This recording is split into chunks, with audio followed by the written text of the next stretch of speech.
Γεια σας! Καλώς ήρθατε και σε αυτό το βίντεο μάθημα. Welcome to another Greek video lesson. Σήμερα θα απαντήσουμε μία ερώτηση από τον μαθητή μας Chris. Ο Chris μας ρώτησε πώς χρησιμοποιείται η λέξη καλλιέργεια. Πάμε να απαντήσουμε στο Chris λοιπόν. Η λέξη καλλιέργεια μπορεί να χρησιμοποιηθεί με 4 τρόπους. Ο πρώτος τρόπος είναι ο πιο σημαντικός και είναι το σύνολο των γεωργικών εργασιών που γίνονται για παραγωγή προϊόντων. Για παράδειγμα, λέμε η καλλιέργεια της ντομάτας είναι πολύ δύσκολη.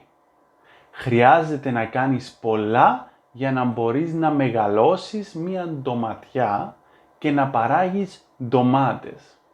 Είναι δηλαδή όλες οι δουλειές που πρέπει να κάνεις, το πότισμα, το κλάδεμα κτλ. Πολύ δύσκολες. Την ίδια στιγμή η λέξη καλλιέργεια αναφέρεται στην έκταση στην οποία υπάρχουν φυτεμένα φυτά τα οποία καλλιεργούνται. Για παράδειγμα, ένα χωράφι με 1000 φυτά πιπεριάς είναι μία καλλιέργεια.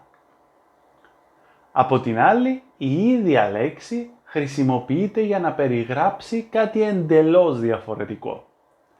Τι σημαίνει νομίζετε όταν λέμε «Ο Πασχάλης είναι άνθρωπος με καλλιέργεια»?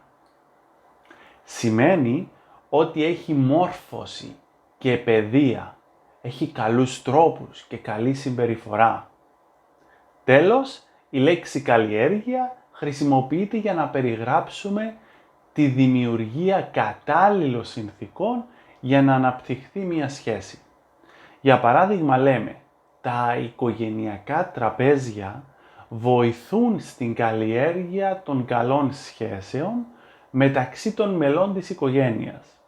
Δηλαδή, οι συνθήκες αυτές βοηθούν στην δημιουργία καλών σχέσεων με άλλα μέλη της οικογένειας.